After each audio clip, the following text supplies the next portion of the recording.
In this video, I'm going to go over your Calculus Unit 9 Part 2 test review, all over series. So first, find the coefficient of x to the fourth in the Taylor series for x sine x about x equals 0. So I'm going to start with writing out sine of x, which is our odds. So x minus x cubed over 3 factorial plus x to the fifth over 5 factorial, and so on. Then I'm going to multiply it by x, which is going to give us an x squared minus x to the fourth over 3 factorial. And I can stop there because I have what I'm after, which is the coefficient here. We can say 1 over 3 factorial, or we can say 1 over 6. Our next one here is a multiple choice where we need to figure out which of these goes to this. So I'm just going to build the series. Sine of x is x minus x cubed over 3 factorial plus x to the fifth over 5 factorial, and so on. So that makes sine of x squared equal to x squared minus, if I plug in x squared in here, we're going to have x to the sixth over 3 factorial. And then x squared to the fifth is x to the 10th. And then we're going to divide by x squared. So x squared divided by x squared is 1 minus x to the fourth over 3 factorial. And we'll subtract 2 here to get x to the 8th. So our powers are going up by 4, and there's only one that gives me that. So this is going to be e. Here we have our big 4, the 4 series that you must know. E to the x is all, so 1 plus x squared over 2 factorial plus x cubed over 3 factorial, and so on. The general term is x to the n over n factorial. Okay, this is our infinite geometric with an a1 of 1 and an r of x.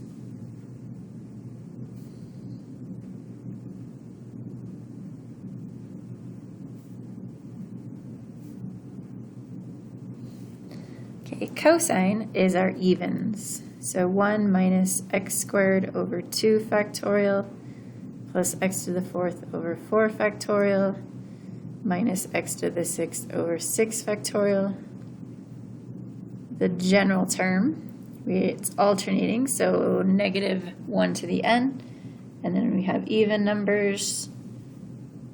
There should be x to the 2n over 2n factorial. And then lastly, our sine. We've already seen x minus x cubed over 3 factorial plus x to the fifth over 5 factorial minus x to the seventh over 7 factorial. So we get negative 1 x to the 2n plus 1 over 2n plus 1 factorial. We have a power series, 1 plus x over 4 plus x squared over 16. This is an infinite geometric series. The common ratio is x over 4. So for the interval of convergence, we need the common ratio to be between negative 1 and 1. So our interval of convergence is negative 4 to 4. Then the function is just a1 over 1 minus r, so 1 over 1 minus x over 4. Then we're asked to find the first derivative and the second derivative. So the first derivative always comes from the linear term, the term that's degree 1. So f prime of 0 is 1/4, which means if the first derivative is positive, the graph is increasing. The second derivative, well, when we develop a Taylor series, we have the second derivative over 2 factorial times x squared, so the result of which was 1 over 16. So then I want to solve for this. So f double prime of 0 multiplied by 2 is 2/16 or 1/8. What does that mean for the graph? This is greater than 0, so it's concave up. Okay, in our next section here, we just need to match these to the different types of functions that we have. When we have 1 over n factorial, that's our version of e, so this would be e to the 1. This is an infinite geometric. A1, if I plug in 0, this is positive 2/3, or 1, over 1 minus, my common ratio is going to be negative 2/3. So this will be 1 over 5/3, which is 3/5.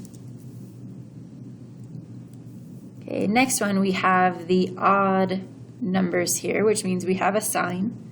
This is saying sine of pi over 3, which is root 3 over 2.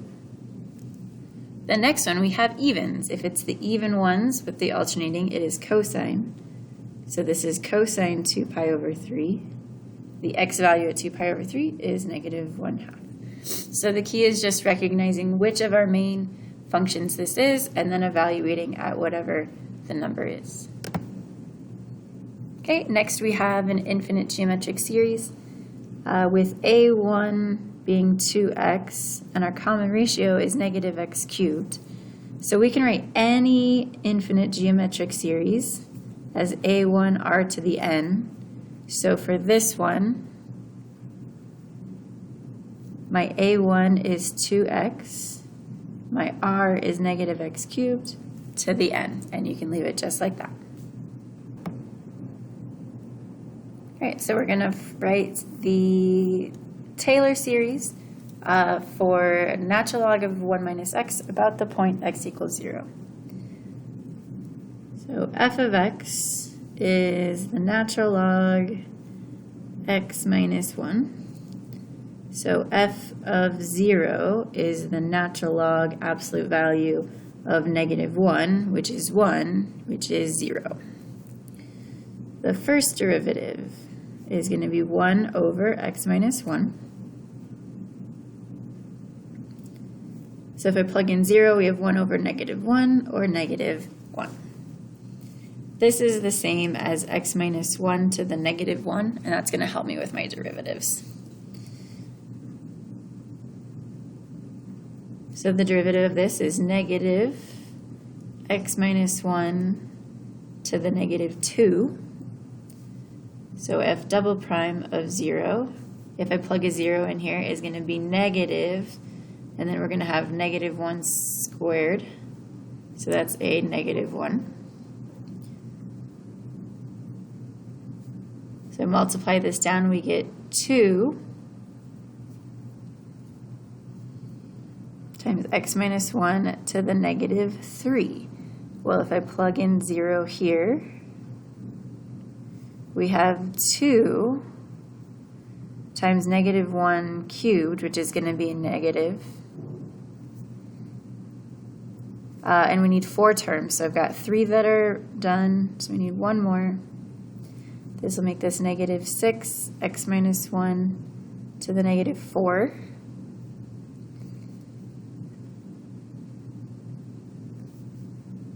So we have 6 times negative 1, negative 6 times negative 1 to the negative 4. So that'll be positive, so you get negative 6. So let's build the series.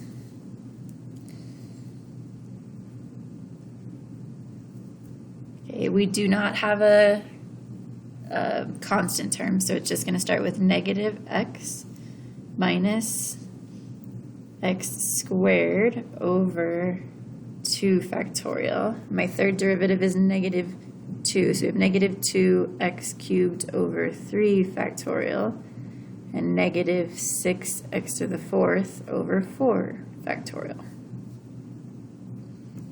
Okay, I'm going to simplify this and then write the general term.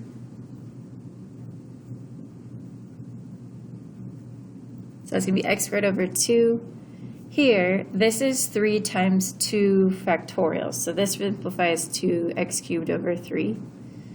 This is going to be 4 times 3 factorial, which is 6. So this ends up being x to the 4th over 4. So from that, we can write the formula. So it's always going to be negative, and then we're going to have x to the n over n, or we can have x to the n plus 1 over n plus 1 if you want to start with 0, or we can start at 1 and get this. Now we're going to write the Taylor series for 1 over x minus 1 around x equals 2. So f of x is 1 over x minus 1.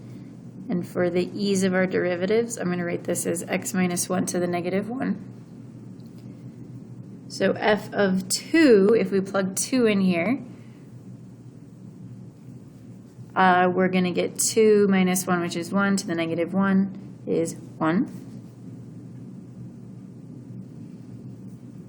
So take this derivative, we get negative x minus 1 to the negative 2. Plug in 2. This becomes a 1 again, so we get negative 1.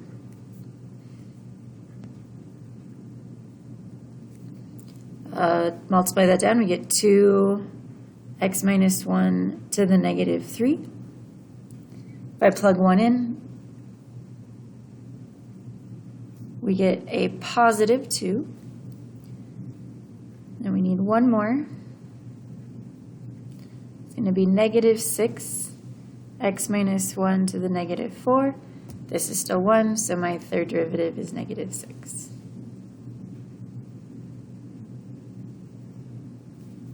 Okay, and then we're going to build the Taylor series. So we have 1 minus x for this one, plus 2x squared over 2 factorial, minus 6x cubed over 3 factorial. Oh, sorry. Let me start over. This is 1 minus x minus 2, because I forgot we were centered at 2.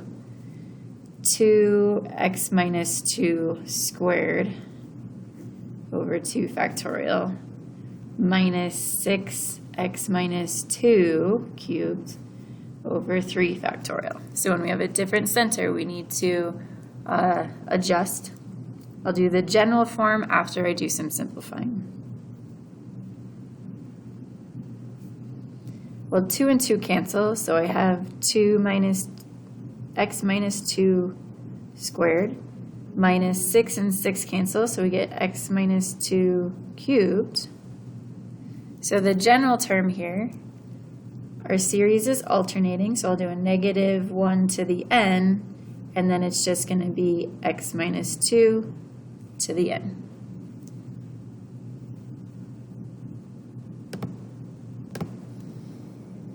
Okay, these next two look very, very similar.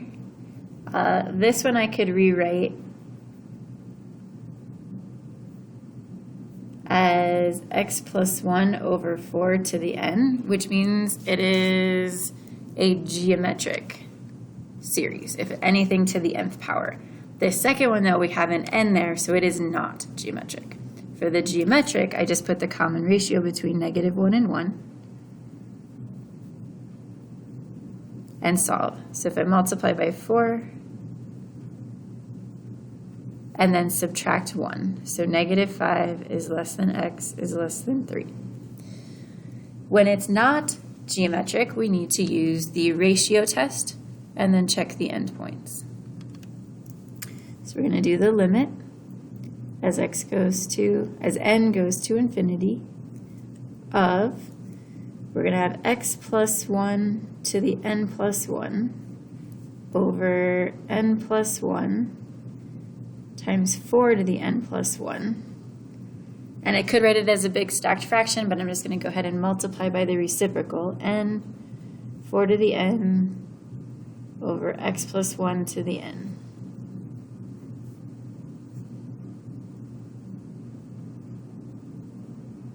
Okay, so with the exponential, we're going to have x plus 1 to the n times x plus 1 and plus 1. This will break down to 4 to the n times 4.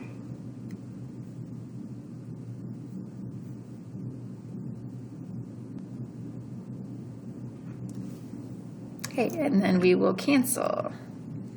The x plus 1 to the n's cancel. The 4 to the n's cancel. Okay, I'm going to do two things. We're going to pull the x plus 1 that's left out with the absolute value.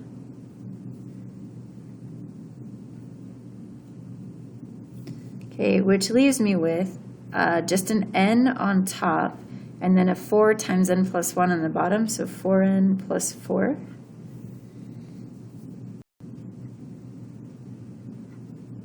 So this is going to be times 1/4. For this to converge, we need this to be less than 1. So we need -1 is less than 1/4 x plus 1 is less than 1. Should look kind of familiar from our last. So multiply by 4. So my radius is 4. And I guess I left that out of the top one too. The radius on the top one is also 4. Radius is 4. And then the open interval is going to be from 5 to 3, but we need to check the endpoints. So for the endpoints, okay, starting with x equals -5. Okay, if I plug -5 in here, -5 plus 1 is -4.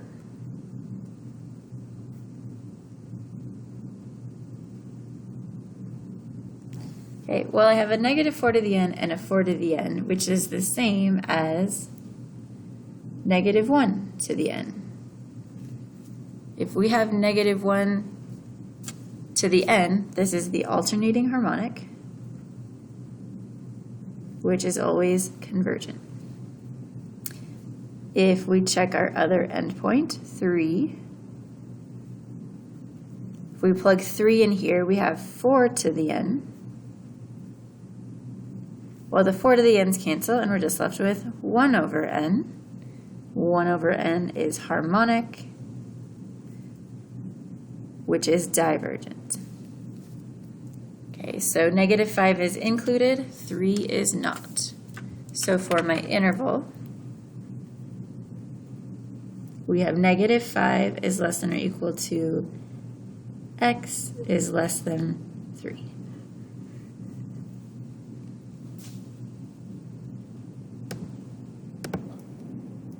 Okay, in the next problem, we have a function that has derivatives for all values, and we are told f of 0 is 5, f prime is -3, second derivative is 8, third derivative is 24. So we're going to write a third degree polynomial for f and use it to approximate 0.4. Okay, so f of 0 is 5, so we're going to have 5. First derivative is -3, so -3x plus 8x squared over 2 factorial plus 24x cubed over 3 factorial. And we could certainly simplify this or leave it like this and avoid making a mistake. We'll plug in 0.4.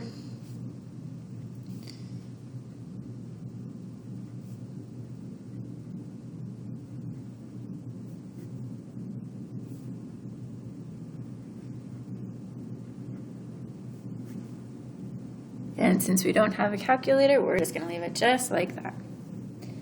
For the second part of this, we're writing the second degree Taylor polynomial for the derivative.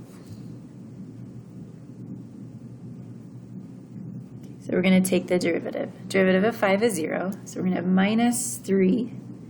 Here we're going to have plus 16x over 2 factorial. Here I'm going to have whatever 3 times 24 is. You could certainly calculate it, or just leave it like that. And then we're going to plug in 0.4.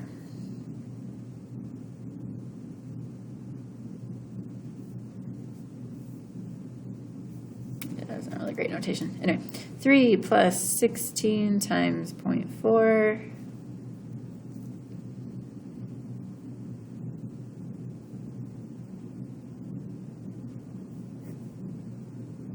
Okay, and there's our approximation.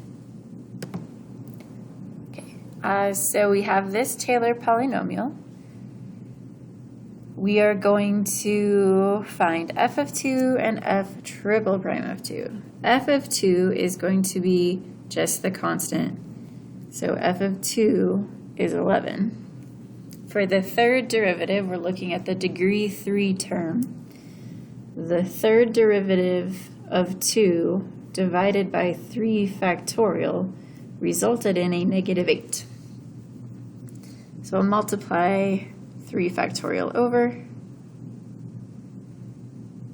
which is 6, so this is negative 48, or you can leave it as 8 times 6 if you want to. Okay, can the exact value for f of 3 be determined from this information? No. Okay, our center is not 3, it is 2.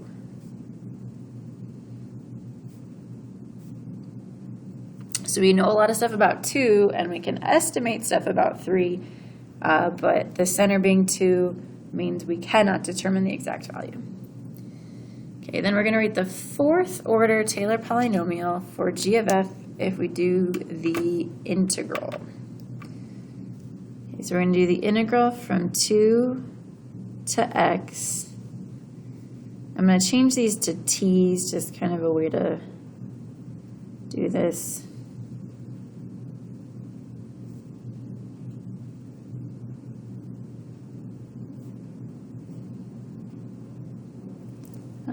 And we want a fourth order, so I actually don't need the next term.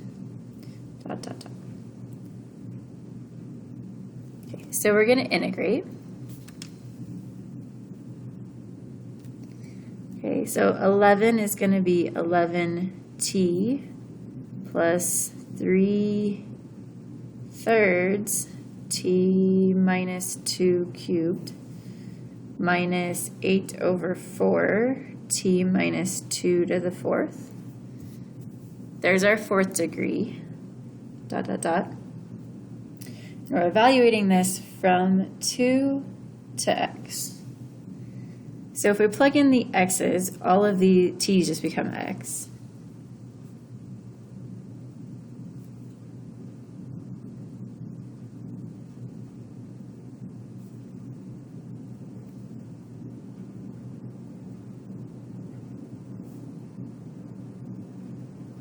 Okay, minus f of 2. So we're going to plug in 2. What that's going to do, these are all going to go to 0. So we're going to be left with 11 times 2. And I wrote it like that because if I pair this with this, I can now write it as 11 times x minus 2 to match the rest of the series.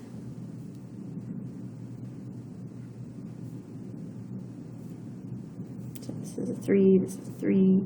And again, we can certainly simplify those coefficients.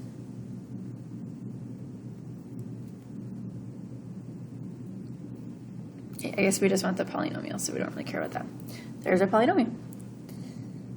Last part of this, does the graph of f have a local minimum, maximum, or neither at x equals 2? Okay, well, if I look at my series here, we need the first derivative and the second derivative. The first derivative, there is no linear term here, which means the first derivative is 0. Okay, the second derivative is associated with 3, but the important part of it is positive. So if the second derivative is greater than 0, that means it's concave up, which means we have a local minimum.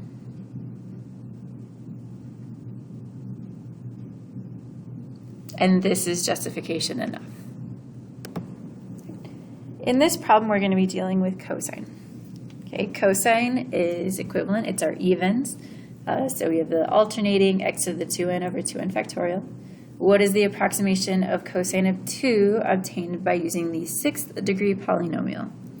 So cosine of 2 is approximately equal to 1 minus 2 squared over 2 factorial plus 2 to the 4th over 4 factorial minus 2 to the 6th over 6 factorial. We don't have a calculator, so we're just going to leave it like that. What is the error bound for our calculation? In an alternating series, the error bound is the next unused term. So it's going to be less than, the next term would be 2 to the 8th over 8 factorial. And we always do the absolute value of it. Our reason, we can just say the alternating series error bound.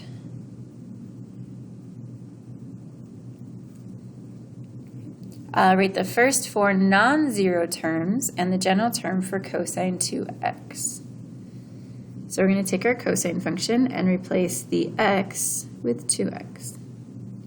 So this will be 1 minus 2x squared over 2 factorial plus 2x to the 4th over 4 factorial minus 2x to the 6th over 6 factorial. The general term, we're given it, we're just going to replace this x with 2x.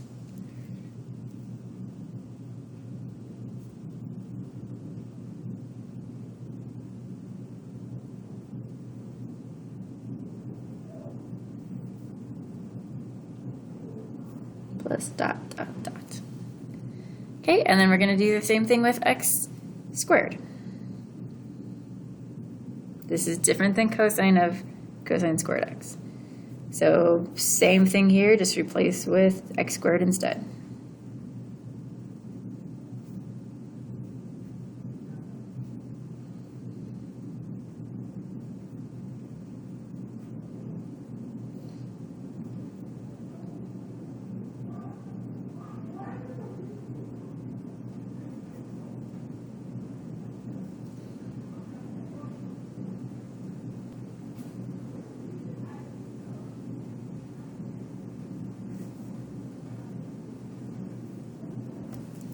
Okay, so there is our cosine x squared.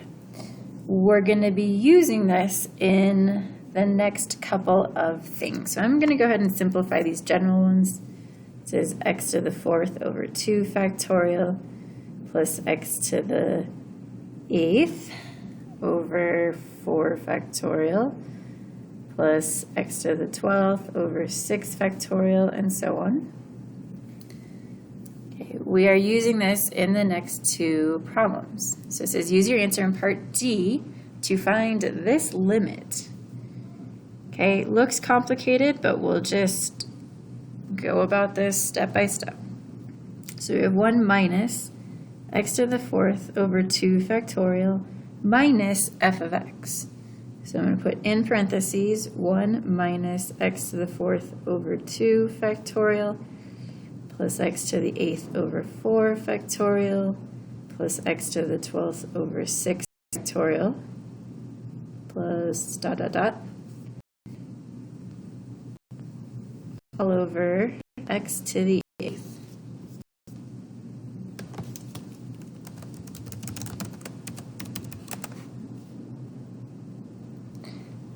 Okay, so if I look at this, we're subtracting. So 1 minus 1 cancels.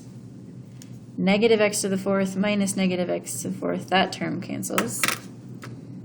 So I'm left with x to the 8th over 4 factorial over x to the 8th plus x to the 12th over 6 factorial. Okay, well, we'll divide these. X to the 8th divided by x to the 8th is 1, so we're going to have 1 over 4 factorial plus x to the 4th over 6 factorial plus other terms that have an x in them. If we plug in 0, all of those are going to go to 0, and we're left with 1 over 4 factorial, or 1 over 24th. And actually, sorry, we're subtracting that, so that should have been a negative. So this is negative, and this is negative. So just be careful of that. Okay, if g prime equals cosine of x squared, find the coefficient of x to the 9th for the series g of x. Well, we're looking at this. If the derivative is equal to this, we're going to do the antiderivative. And we can do it on all of it, but I'm specifically going to just do the 8th term to get the coefficient for the 9th. So if I integrate x to the 8th over 4 factorial, that's going to be x to the 9th over 9 times 4 factorial. So my coefficient is 1 over 9 times 4 factorial. And we'll leave it just like that. All right, the next one, we're going to find the coefficient for x to the 6th in the Taylor series cosine squared. All right, so I've built my table to organize this, and I'm going to put the terms for cosine. So 1 negative x squared over 2 factorial, positive x to the 4th over 4 factorial, negative x to the 6th over 6 factorial. Down here, same.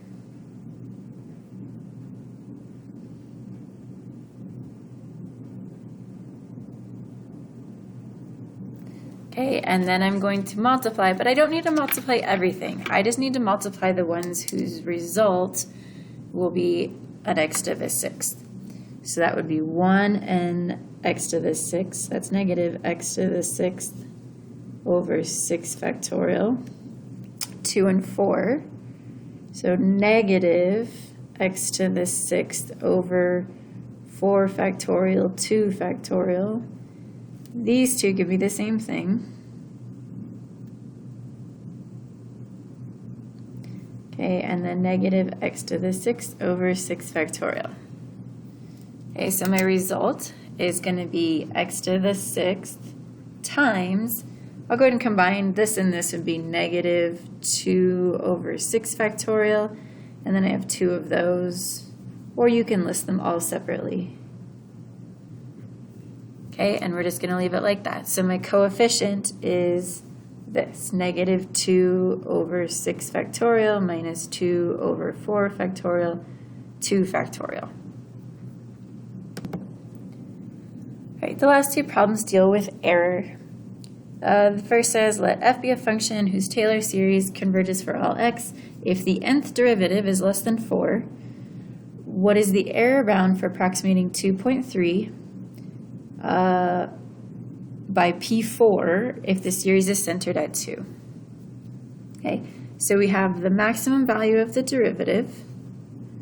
We have our point minus this, and this can be an absolute value, but since that's positive, we're good. If we're using a degree 4 polynomial, then we want this to the 5th over 5 factorial. That's always 1 higher than the power. And we'll leave it like that because we don't have a calculator.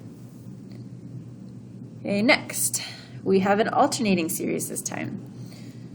So for all real numbers x, show that negative 1 over 2 factorial plus 1 over 4 factorial approximates f of 1 with an error of less than 1/700th. Okay. Well, we're plugging 1 in for x, which means the next unused term is our error. Okay, so our error is going to be less than, I'm going to plug in 1 over 6 factorial. Okay, it's the next term. We don't care about the negative because we're looking for the magnitude, and it says to show that it's less than 700. Okay, well 6 factorial is 720, is less than 1 over 700. So the number they choose is going to be close to what you're looking for. So that is your Unit 9, Part 2 test review.